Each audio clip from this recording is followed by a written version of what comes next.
How you doing? My home got damaged after Superstorm Sandy. About 3 months after Sandy, my neighbor comes, senior citizen, he comes next to me, he says, George, we gotta raise our home or our flood insurance is going to $30,000 a year. This is no joke, folks. This is no joke. I was like you, I started asking questions. This can't be real. It is real. Like the gentleman from FEMA said, there was a bill that got passed in Congress, and I believe somebody from Senator Menendez's office is here today. Senator Menendez actually sponsored a bill. It's called the Homeowners Flood Insurance Affordability Act. If you didn't hear about it, you should actually read it. And if you didn't thank him, you should thank him. He stopped our rates from going to the actuary rate.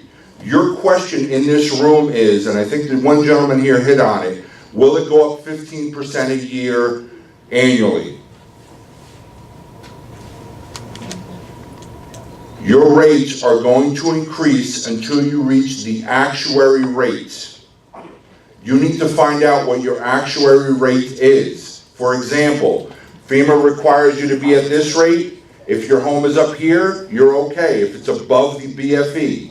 If it is at or below the BFE, and the more below the BFE you're going to be, you can get up to $64,000 a year. We have one of our members, we have members across the country, one of our members has a $64,000 a year flood insurance policy.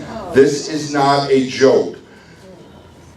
Your first question when you leave, when you wake up tomorrow at 9 a.m., call your flood insurance agent. Don't say what my flood insurance bill is going to be next year. What is my actuary rate going to be? If you're a primary homeowner, the way the Home Flood Insurance Affordability Act is written, your premiums will rise up to 18%, 15% average in a community. If you're a commercial property owner, a second homeowner, a repetitive loss property, or like me, a substantially damaged homeowner, you will receive a max 25% increase compounded annually with a $250 surcharge. I started this group because 10,000 homes in my community were put in a velocity zone. And as I started researching this, and you guys are on level 1 of grieving, this is a national issue. And as I opened up a Facebook page and a little website to gain some information, folks were coming not only from New Jersey and New York, from across the country, and saying, we're having the same problem. You're not alone. There's 22,000 communities, 5.5 million people who have a very good chance of losing their homes.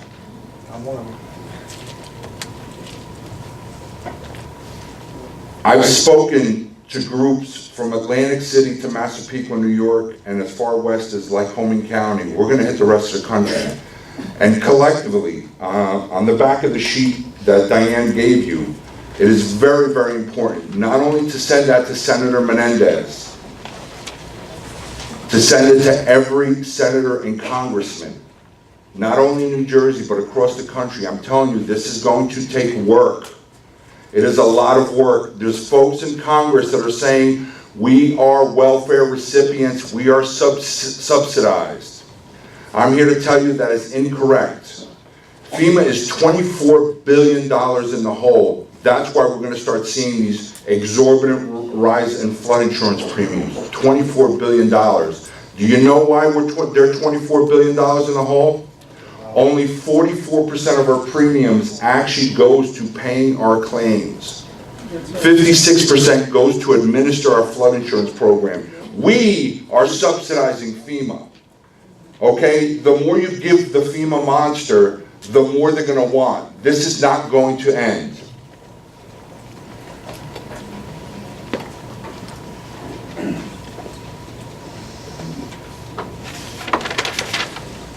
Here's what's just happened recently.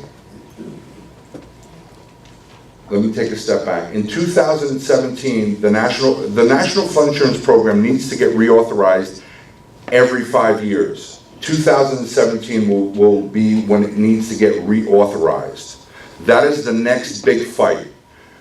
Please remember these 3 words. Stop FEMA now. If you want information, if you want to discuss things, we have a New Jersey group and a national page. Feel free to come on.